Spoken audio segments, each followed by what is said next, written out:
Morning, Sainers. Welcome to Saints TV Weekly for April 29th, 2024, off the back of Friday Night Football. But first of all, let's thank our sponsors of today's video, Inglewood Coffee Roasters. Get your coffee, get your tea, get your chai from them. They're so good. Discount code SaintsTV24 and you'll get 40% off all of their products. It's awesome stuff. Check out their website, inglewoodcoffeeroasters.com.au. Quick flashback to Friday Night Football. Port Adelaide, our bogey team, on their home deck. We go down by 10 points. They had a lot of shots early. They could have sealed the deal. They didn't. And we stayed in it long enough that we, again, almost could have pinched it. It's one of those games. That's our fourth loss this season out of 7 games. We've lost by under 10 points or 10 points or less, which is really disappointing. Again, not our best football, but a game where on another day with a little bit of class, maybe a little bit more composure, we get the job done. My full review is up already on that. Check that out when you can. It's also on Spotify, Apple Podcasts as well, if you prefer to listen to it in your car as you drive. But yeah, we go to 2-5 off the back of that. It's disappointing. And now we've got 3 weeks where we just, as a BEM, we just have to win all three. We have to win all three. We have to beat North this weekend. We've got Hawthorn in Tassie, Fremantle at Marvel. We need to win all of them. And the good news is it does look like we are going to get some players back, which brings me to the next bit of news.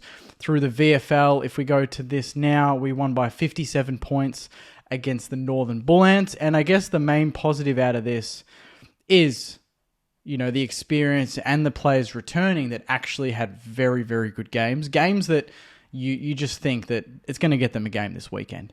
Zach Jones had 30, was one of the best players on the ground, 4 tackles, 5 marks, 9 clearances. Tom Campbell had 16 with 52 hit-outs, if you don't mind. So if Rowan Marshall needs a rest this week against North, based on what we saw against Port, Tom Campbell looks like he's putting his hand up there. Jack Hayes, the notable one, 3 goals to 18 disposals, 6 marks, 7 hit-outs. Very, very good day at the office. Ben Patton returned 22 disposals. Great to see him running around. Angus Hasty, who played part of the last quarter against Port, he's played in this game and landed the 25 disposals, if you don't mind, with 7 marks and 3 tackles. Ari Shawmaker, 27 disposals and 7 marks, coming along nicely. Isaac Keeler, 21 disposals there as well, 7 marks.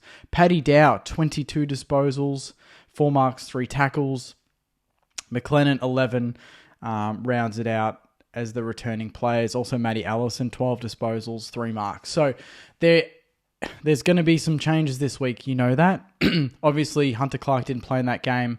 Max King obviously didn't play in that game, but you'd imagine he is likely to come in, although I thought he was likely to come in against Port, but he didn't. But based on the performances here, you'd like to think that Zach Jones is a massive chance. Jack Steele looked very sore in this game. I don't know if he rests. Tom Campbell could come in for Rowan Marshall if Rowe needs the week off. Then you've got Jack Hayes, Max King potentially returning in the forward line. To me, that puts a lot of pressure on Tim Membry and Cooper Sharman. Those are the two that I've wanted to stand up in 2 weeks, and they haven't. And then you've got Angus Hasty, who could easily warrant a game, maybe a Ronnie Burns, but I like Burnsy, so I kind of want him to play. But Angus Hasty, you know, pushing his claims there. And Ari Shawmaker, the monster left foot that is Ari Shawmaker, then is this the week against North? Under the roof? Dare I say it might be. Bring him on. You know, we've debuted a lot of players. Collard obviously hasn't played because he's injured, but yeah, there is some changes there, which is really, really exciting. Now, swinging across to, it's kind of like trade news, but it's still very early, but it was just something that caught my attention, and there has been an article on it today in the Herald Sun via Jay Clark, but I was listening to Triple M yesterday, and they were talking about, the amount of top 10 picks that basically are running around for North Melbourne, and how, for us, we only have one. Mateus Filippo right now. So they've got maybe 8 to 12 running around. We've got 1. And they kind of wanted they linked it to LDU and his contract situation. Lucas Davies-Uniacke, and I think he's an exceptional player. I think he's a player that our midfield lacks, and if we did get him, I'd be very, very happy. But Jay Clark, he dangled the fact that it's going to take a deal of around maybe $1.3 million for 8 years. That's roughly $10 million deal to get someone like LDU out of North. Depending on, like the competition, there's going to be a lot of clubs that are offering him money. He doesn't want to stay unless there's going to be some success at North, and obviously they look pretty far from it at the moment, and he would be at the peak of his powers if he did leave to go to a top 8 club, or a team at least around that edge like us. I'm putting it to you guys. LDU, huge deal. Would you do it?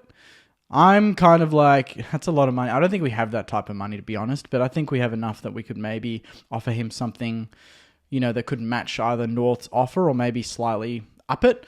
I think our midfield is in desperate need of some fresh class, and we don't have that at the moment. So LDU, I thought that was an interesting article. North are littered with top 10 picks, so do they trade? Do they, what's the solution there for them? It's a difficult situation. But for us, can we use that to our advantage and get a player like him? Even Cam Zerha, I don't think he's signed as well. There's going to be a lot of players that are not signing until they see some improvement across the board from North. And if that doesn't come anytime soon, dare I say, there are going to be a lot of clubs ready to take advantage, and I hope St Kilda is one of them. Swinging across to the game on the weekend, round 8, North Melbourne. I think it's the Saturday game. 4:30 p.m., 4:35 p.m. Marvel Stadium. We just need to get the job done. We are heavy favourites despite our form. I guess the only main issue is that the last 3 times I've played North, they have been ugly as all hell games. You go back to 2023, 34-64. That was a shocker early in the season. Later in the season, they were winning the whole game. We had to come from behind, 69-61, a shocker. And what was it? Even in the Pracky game, 84-65. I think we were up by a fair way. Then they kicked a lot of goals, looked good, and then we kind of ran away with it in the end. But it just feels like every time we play North, it's not an easy game. Everyone thinks about even, was it Good Friday, that game in 2018, 2019, when it was just, it's just one of the shittest games I've ever been to.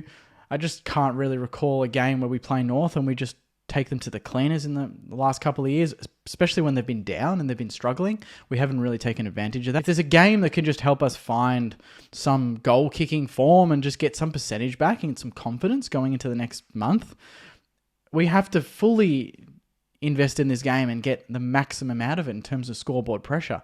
If we get to halftime in this game and it's 5-4 and it's a struggle and it's under the roof and it's ugly, my word. And the crowd already, no doubt the crowd's going to struggle, to be honest. Yeah, we got 27,000 on a Thursday night against the Dogs. I don't imagine we're beating that against North on Saturday at 4:35 p.m. in a weird time slot. I don't know. But regardless, get to the game, Saners. I'll be there. We need to get the win. I'll be tipping us, and that brings me to the tipping comp. Congratulations, I've messaged the winner. They've won their prize. I did get 8 out of 9 this week. The one I got wrong. Saints. So I cost myself there, but that's what you do. But this week, definitely tipping us. And yeah, I'll be on a North Melbourne podcast tomorrow night, doing a preview with them. And then we've got Footy Abroad Tuesday night, Saints TV Live Tuesday night, the teams Thursday night, Oppo View Friday, and obviously my match preview Thursday as well. So stay tuned for that. Lots of content coming. I'll keep an eye on this LDU stuff, see what's happening there. If there's any other players you think we should be going for in the next year or two, free agency or not, let me know, put it in the comments, create a discussion. And thanks a lot, guys. And thanks to Inglewood Coffee Roasters again for being the sponsor of today's video. Enjoy your week, Saners. Disappointing loss on the weekend, 2-5. Season's not over. I'll see you in the next one. Take care, and as always, go you mighty Saners. See you guys.